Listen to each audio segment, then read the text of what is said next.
Dear compatriots, we are here today to record the fact that there are sovereign Armenians in Armenia. We were also here on May 5th of last year. I would like to remind that Lavrov also visited Armenia last year, and again, we gathered near the statue of Garegin Chugaszyan to raise our voice of protest. This is a historical record of the fact that the conspiracy that began in 2016, earlier in 2014 when Armenia joined the Eurasian Economic Community, and in April 2016 when the Short War took place, and in 2020 when the 44-day war took place. These were all the subsequent stages of the conspiratorial plan. Today, once again, we see that Armenia has been turned into a hostage and a captive. It found itself in the Russian-Turkish clause after the war in 2020. And one stage ended with the successful plan or operation of the Russians and Turks, as Shoigu said.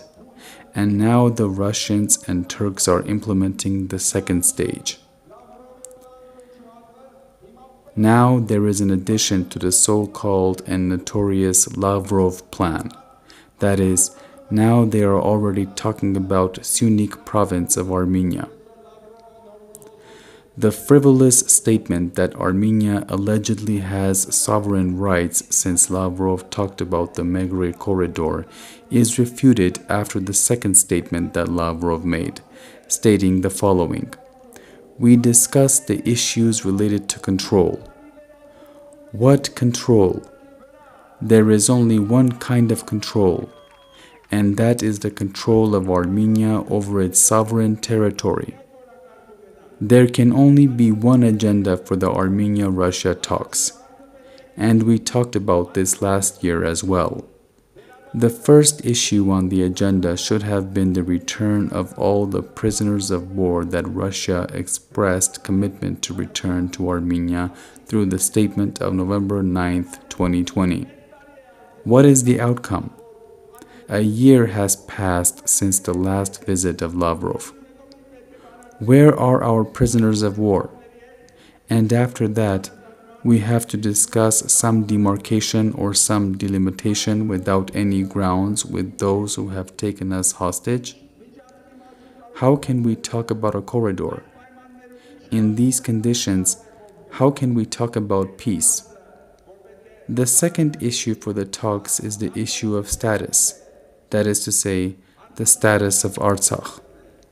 Minister of Foreign Affairs of Armenia, Ararat Mirzoyan, talked about this today.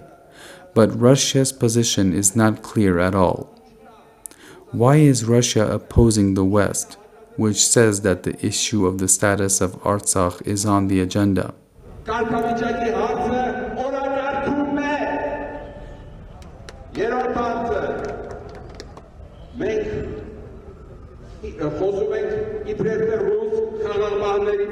Now the third issue. We Armenians talk about the alleged Russian peacekeepers who are allegedly maintaining peace in Artsakh. In those conditions, we see that there is ethnic cleansing of the Armenians in the Armenian village of Parukh.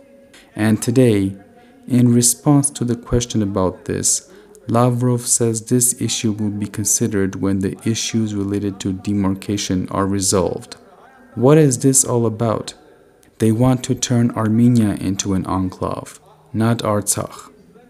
They want Armenia to be fully deprived of having power and to see Armenians leave the country. This will not happen. Even in 2021, we gathered near the statue of Nijde and started our march from there. You remember, right? Nijde is the horror of Russian imperialism. The Russians are horrified by Nijde to this day. It is because Nijde ensured Armenia's sovereignty in 1921. After that, We Armenians succeeded in having a status for another 70 years, and this provided us with the opportunity to restore our independence. But, unfortunately, that independence turned out to be formal. For 30 consecutive years, our country was under neo-colonial pressure. While we were under the neo-colonial pressure, we made several mistakes, and the elite squandered all of our successes and the blood that was shed during the first heroic battles in Artsakh. Yes, today we are the voice of the people. We are the voice of the desert, which is the voice of truth and which will pave the way for all the sons of our nation who are currently misled and don't understand what is going on.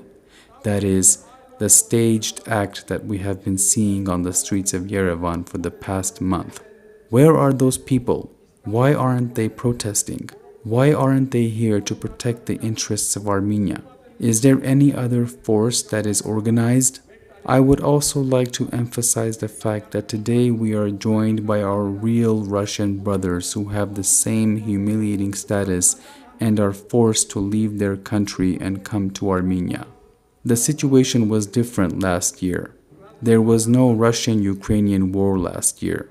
The war proved that we are dealing with a regime that has committed war crimes.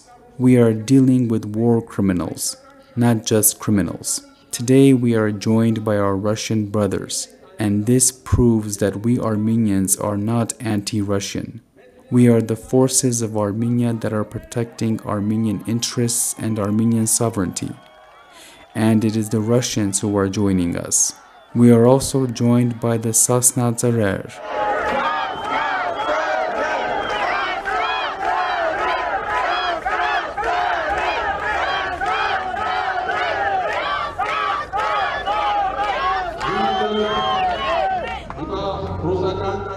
Now let us make the transition from Russian imperialism to the persona of Lavrov.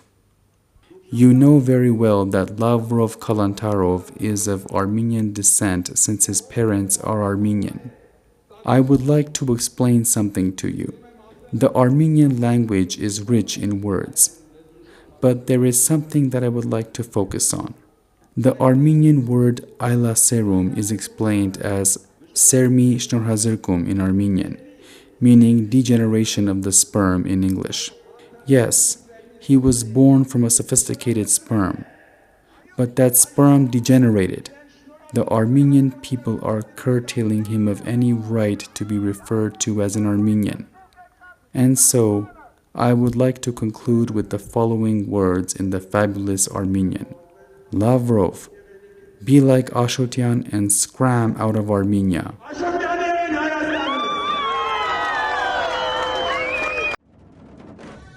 Բաժանորդագրվեք ազգային ժողովրդավարական բևեռի YouTube-յան ալիքին։